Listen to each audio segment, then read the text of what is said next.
You will hear a phone conversation in which a woman talks to a public transport official about something she has lost. First, you have some time to look at questions 1 to 4.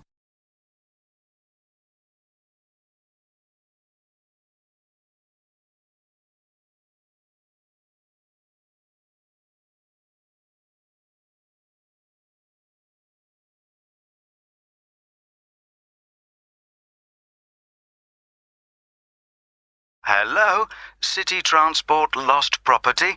How can I help you? Oh, hello. Yes, I'm calling about a suitcase I lost yesterday. I don't suppose I'll get it back, but I thought I'd try. Well, some people do hand lost items in, so you might be lucky. Let's put the details into the computer. OK. Right, so let's start with a description of the suitcase. OK, well, it's small, and it's the type you can pull along on wheels. How about the colour? Yes, it's black, but not exactly plain black. It has some narrow stripes down it, sort of grey. Actually, no, they're white, now I think about it. OK, I'll just add that information. Now, were there any items inside it? Yes, I had a big bunch of keys in there. Luckily, my assistant manager has an identical set, so she's going out this morning to get some copies made. So, therefore, your office... That's right. My house keys were in my pocket, thank goodness. Anything else? There were a lot of documents, but they're saved on my laptop anyway, so they don't matter so much. But the thing I'm really worried about, I haven't even taken it out of the box yet, is a camera I just bought. That's really why I'm calling. I can't believe I've lost it already. I see. Well, let's hope we can find it for you. Was there anything else? I don't think so. Any credit cards? They were in my handbag, and I had my passport inside my jacket pocket. Before you hear the rest of the conversation, you will have some time to look at the questions 5 to 10.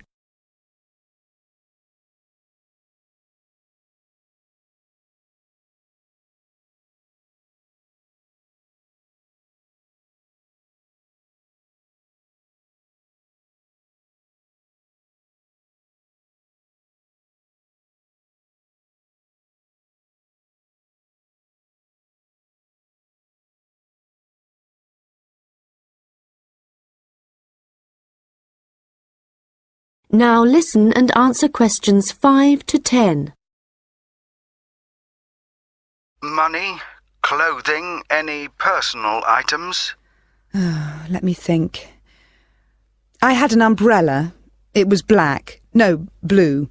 But obviously that isn't as important as the other things. No, but it all helps us identify your property and get it back to you. Anyway, I just need to ask you for some basic details about your journey.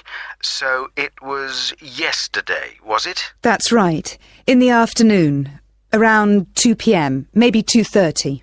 OK, so that'd be May the 13th. Yes. I was heading to Highbury. That's where I live. All right, and you mentioned a passport, I think. So you were coming from the airport, I presume? Yes, and I was looking forward to getting home so much, and what with being tired and everything, I think that's why I just forgot about the case. And how were you travelling when you lost your property? What kind of transport were you using? I thought about getting the train, but that would have meant a bus journey as well, and I couldn't be bothered. So I decided to take a taxi eventually. That's where I must have left it. Well, that's good news in a way. It's more likely that a driver would have found it and handed it in.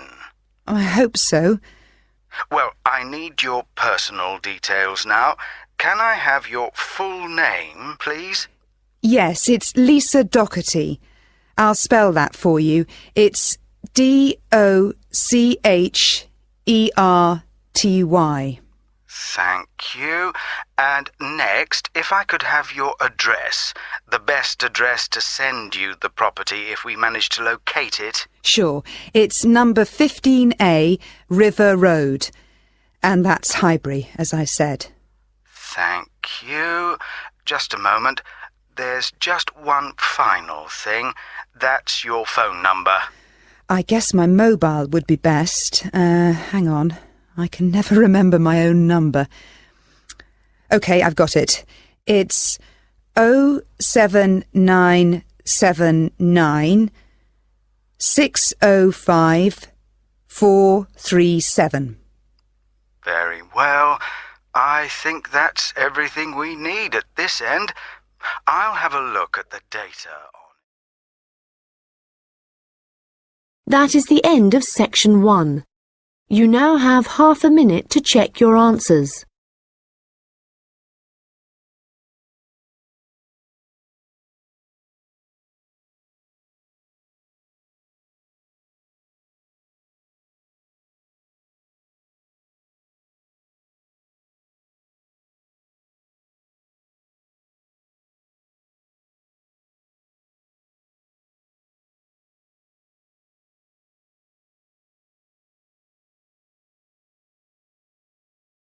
Now turn to section 2.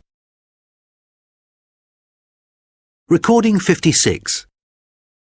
You will hear a tourist information officer explaining local walks to visitors.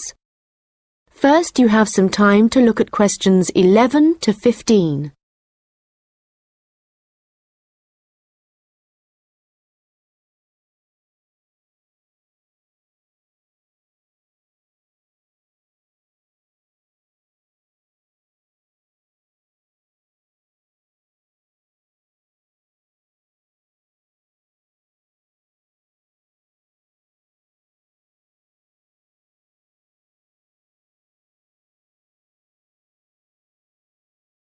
Welcome to everyone here. I hope you enjoy your stay in our village and enjoy the local scenery. I'll tell you a bit about the forest and mountain tracks in a minute, but first, I'll just give you an idea of where everything is in the village. So, we're here in the Tourist Information Center, and when you come out of the center, you're on Willow Lane, just opposite the pond. If you want to get to the supermarket for your supplies of food and water, go right. That's the quickest way, and then turn right at the top of Willow Lane. And it's the second building you come to, opposite the old railway station. If you're planning on doing some serious climbing and you need some equipment, we do have an excellent climbing supplies store just 5 minutes walk away. Turn left once you're outside the Tourist Information Center. Take Willow Lane all the way up to Pine Street. You want to go left along here. Then keep walking and go up Mountain Road on your right until you come to the next turning on the left. Head down there and you'll come to the climbing supplies store. If you get to the small building that sells ski passes, you'll know you've gone too far. You also need to head to Pine Street for the museum. It's small, but well worth a visit if you're interested in the history of the village and the old gold mining industry. So, when you reach Pine Street from here, you'll see the old railway line on the other side of the road. Turn left into Pine Street and keep going until you come to Mountain Road. And just past here, the museum will be on your left, just behind the railway line. Don't worry about crossing over the tracks. The train stopped running through here in 1985. If you're planning on following one of the easier forest walks, you might like to hire a bicycle. To get to the hire shop, again, you need to head to Pine Street. On the left-hand side of Pine Street, you'll see the town hall. Go down the little road that you come to just before it, and you'll find the bike hire shop just behind the hall. They have a good range of bikes, so I'm sure you'll find something that suits your needs. Last but not least, if you're hungry after a long day's trek, I can recommend our local cafe. Again, when you leave the Tourist Information Center, turn right and follow Willow Lane until it joins Pine Street. And right opposite, on the far side of the railway tracks, is the cafe. Before you hear the rest of the conversation, you will have some time to look at the questions 16 to 20.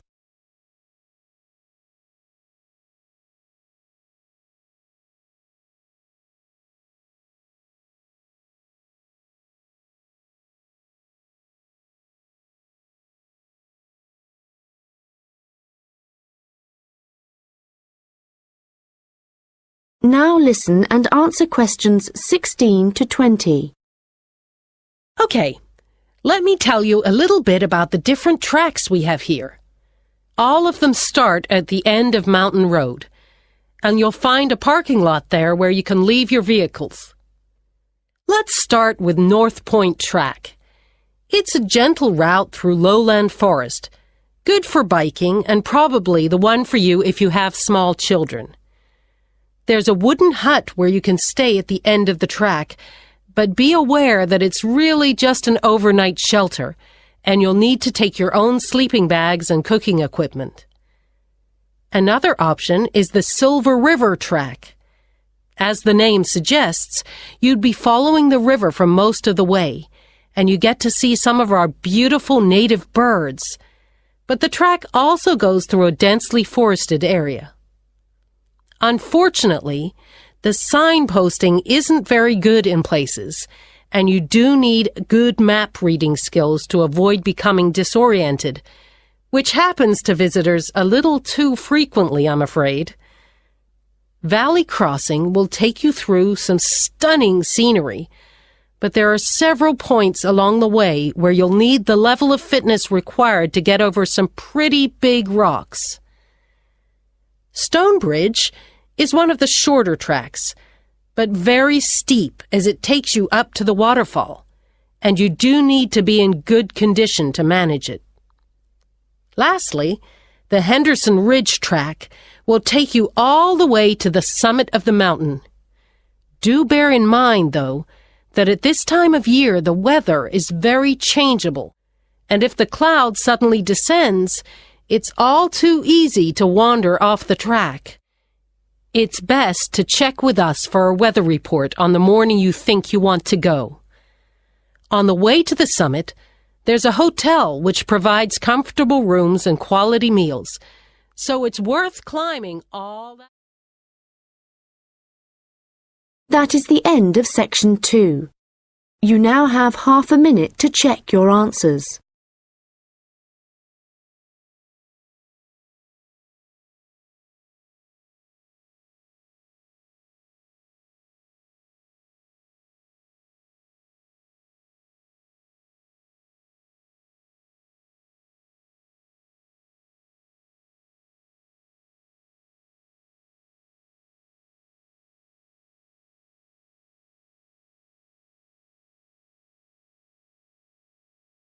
Now turn to section 3.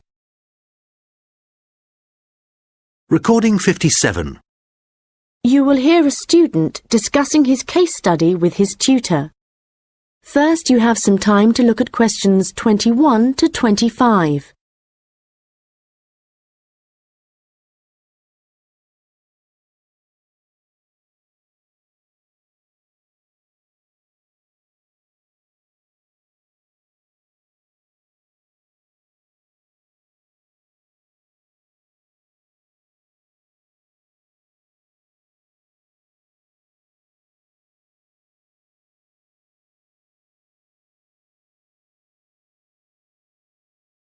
Well, James, I've had a look over your case study, and for a first draft, it looks promising. I have to be honest. When you told us we had to write about a furniture company, It didn't sound like the kind of thing that would interest me. But since then, I've changed my mind. Why's that?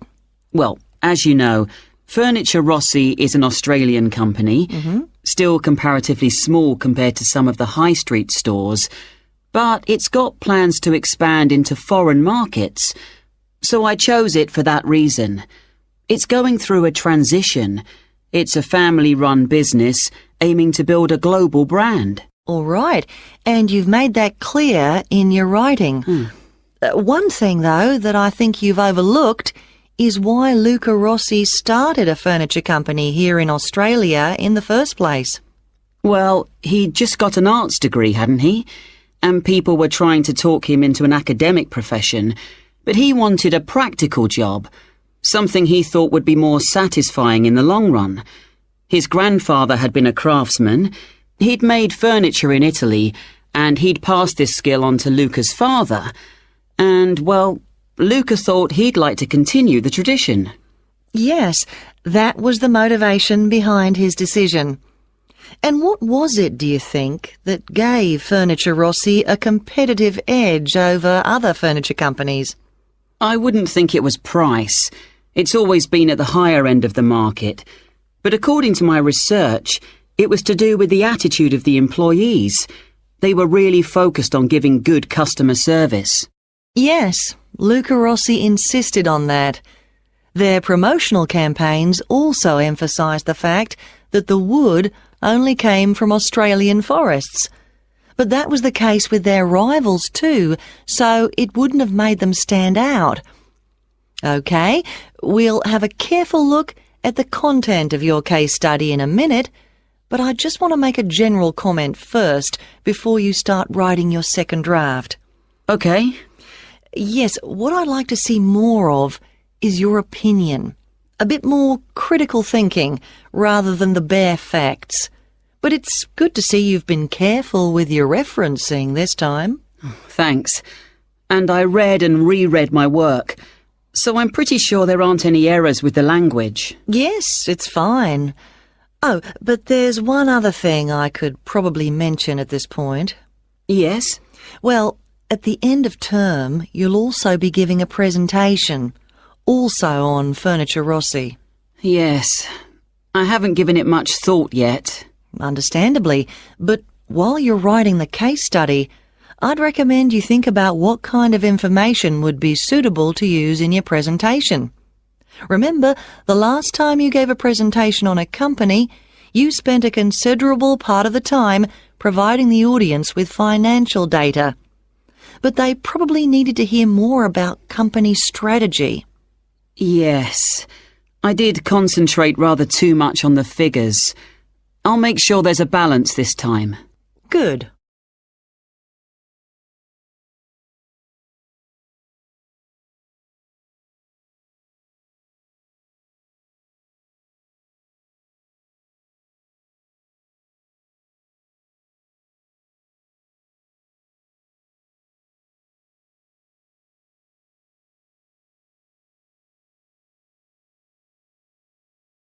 Now listen and answer questions 26 to 30.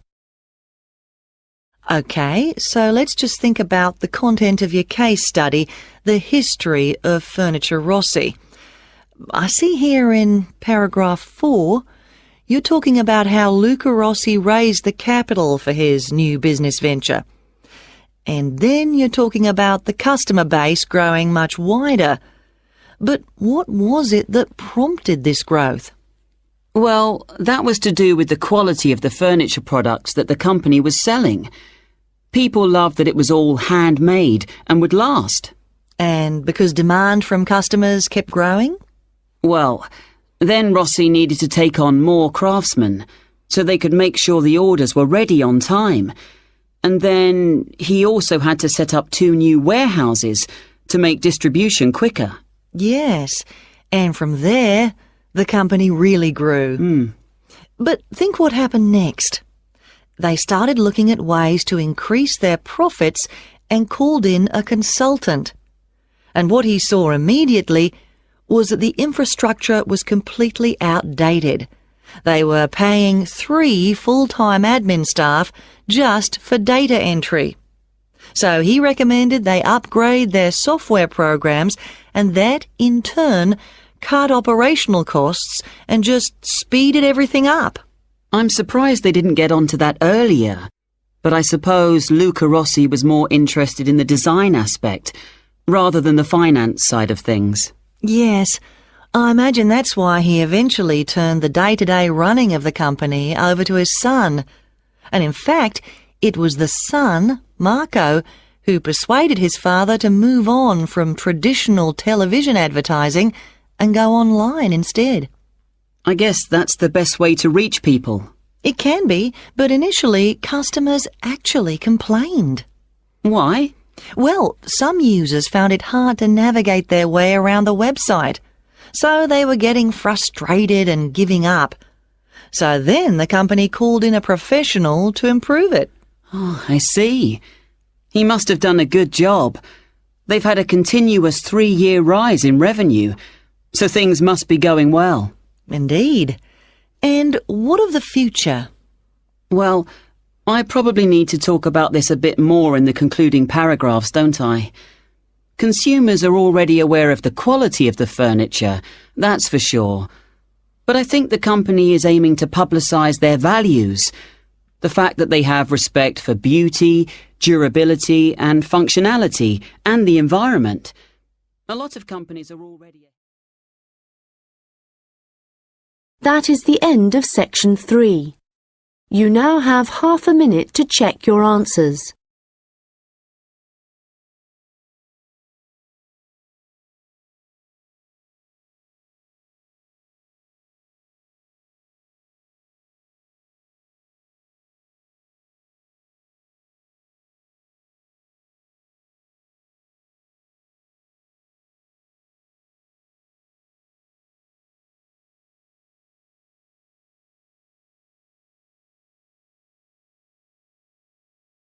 Now turn to section 4.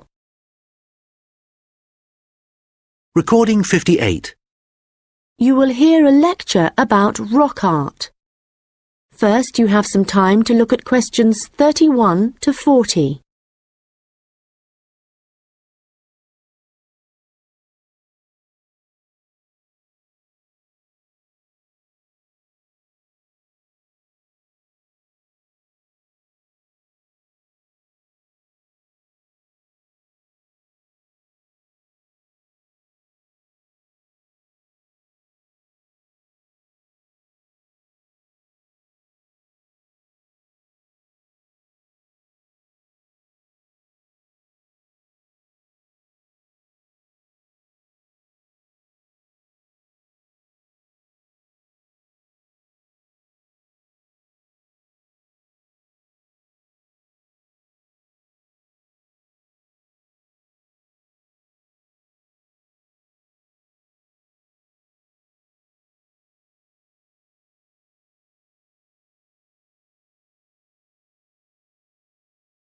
Now listen carefully and answer questions 31 to 40.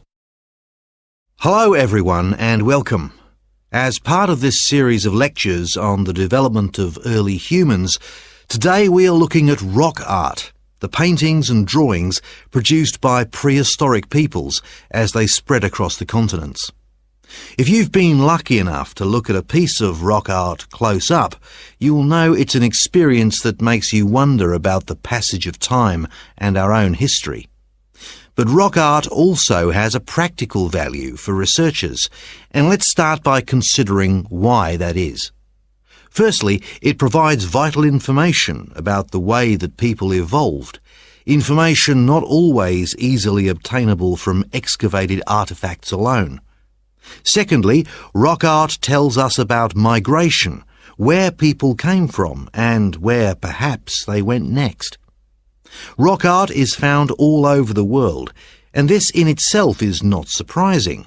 But what is rather amazing, you might think, is how similar some images are, whether you're looking at a rock face in South Africa or standing inside a cave in Spain. Let me give you an example. When our ancestors drew humans, they would often draw them as stick figures.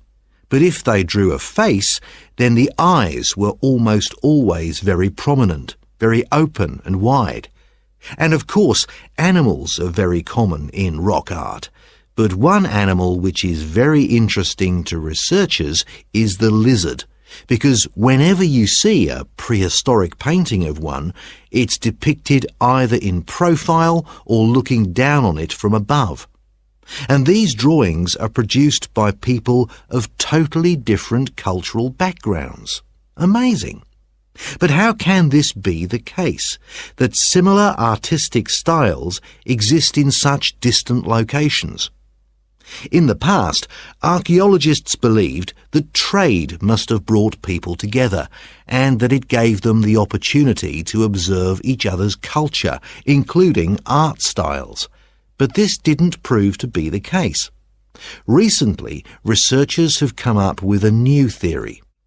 They believe that the brains of our ancestors evolved to notice certain images before others, and this was important, actually essential, because in an environment full of constant danger, it was necessary for survival. So the need to quickly recognize things that could be helpful or harmful could have had a great influence on rock art, and explain why some images are more common across cultures than others. Later on, there would have been other reasons why communities produced art, certainly for spiritual and social purposes, and no doubt for political ones too, as different tribes looked for allies and struggled against their enemies.